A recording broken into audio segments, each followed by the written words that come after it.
धीरेन्द्र जी, आपसे पूछना चाहेंगे, मारे डुमिली में जंगलों में मुठभेड़ हो रहा है जिसमें 7 नक्सलियों को ढेर किया गया है। क्या कुछ इस पर जानकारी निकलकर सामने आ रही है और उसके साथ ही ऐसी कौन सी खबरें हैं जो आज दिन भर दंतेवाड़ा में जो है सुर्खियों में रहने वाली है? जी सिल्वी, आपको बता दूं कि बस्तर के लिए और छत्तीसगढ़ के लिए एक बड़ी आज दिन है, क्योंकि छत्तीसगढ़ समेत पूरे जो स्टेट 3 स्टेट है जहां पर माओवादी जो है हमेशा नक्सल गतिविधियां यहाँ पे संचालित होती रही है, वहां पर कल जो टॉप माओवादी है कमांडर मारवी हिरमा, उसको ढेर किया था सुरक्षा बलों ने।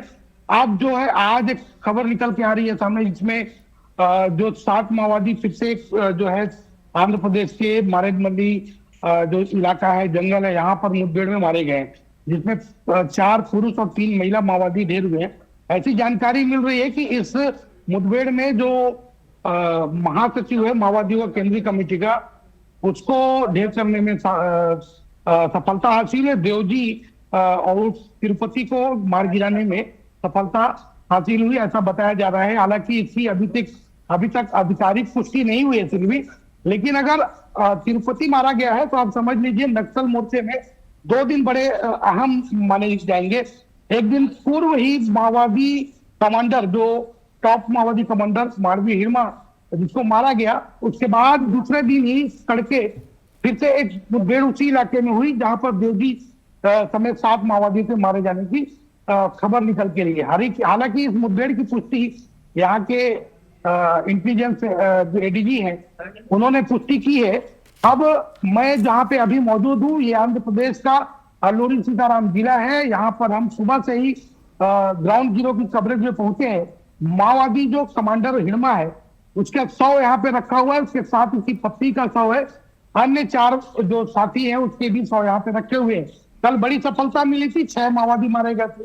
आज फिर से 7 माओवादियों की ढेर करने की बात सामने आ रही है, तो बड़ी सफलता इन 2 दिनों में मिली है। छत्तीसगढ़ समेत जो आंध्र प्रदेश, तेलंगाना, महाराष्ट्र, उड़ीसा में जो लगातार नक्सल विरोधी अभियान चलाया जा रहा था, उस अभियान के तहत ये बड़ी सफलता के रूप में देखा जा रहा है, क्योंकि 210 माओवादी समर्पण के बाद एक तरह से अबूझमार का इलाका पूरी तरह से नक्सल मुक्त हो गया था। उत्तर बस्तर डिवीजन कमेटी पूरी तरह से न्यूट्रलाइज हो गई थी। उसके अलावा मार डिवीजन, उसके गढ़चिरौली जो डिवीजन है, वो पूरी तरह से आत्मसमर्पण करके मुख्य धारा में लौट चुके थे। दक्षिण बस्तर का इलाका जो काफी अहम माना जाता है माओवादी हलचलों के लिए, वो अभी तक उस इलाके के माओवादी पूरी तरह से जो है हथियार नहीं छोड़े थे। कई ऐसे माओवादी थे जो लौटे थे, लेकिन बड़े जो माओवादी काडर है वो पूरी तरह से अभी भी काम कर रहे थे। आप यहाँ पर जो सुरक्षा बलों के आप जवान देख रहे हैं, ये सुरक्षा बलों के जवान जो है उस माओवादी हिरमा के शव की जो है देखरेख कर रहे हैं और उसको सुरक्षा देने में लगे हुए हैं। यहाँ से कुछ दूर पे ही एक मचुरी है, ये जिला, ये हॉस्पिटल है सोडावरम क्षेत्र का, और यहाँ से वो भवन मेरे पीछे में आप देख रहे हैं, इस भवन पे ही जो माओवादी हिरमा का शव रखा गया है।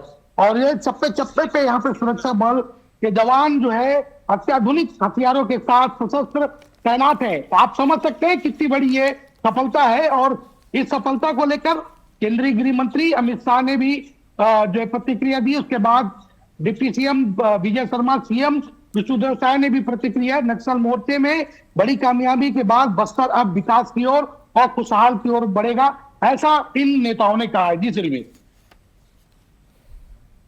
जी धीरेन्द्र जी, तमाम जानकारियों के लिए आपका धन्यवाद। तो ये थे दंतेवाड़ा से हमारे साथ बस्टर हेड धीरेन्द्र तिवारी, जिन्होंने कहा कि किस तरह से जो है मारे डुमली जंगलों में मुठभेड़ में 7 नक्सलियों को मार गिराया जा चुका है और इसके साथ ही जो है कल हिरमा के साथ उनके पत्नी और 6 नक्सलियों को भी ढेर किया गया था।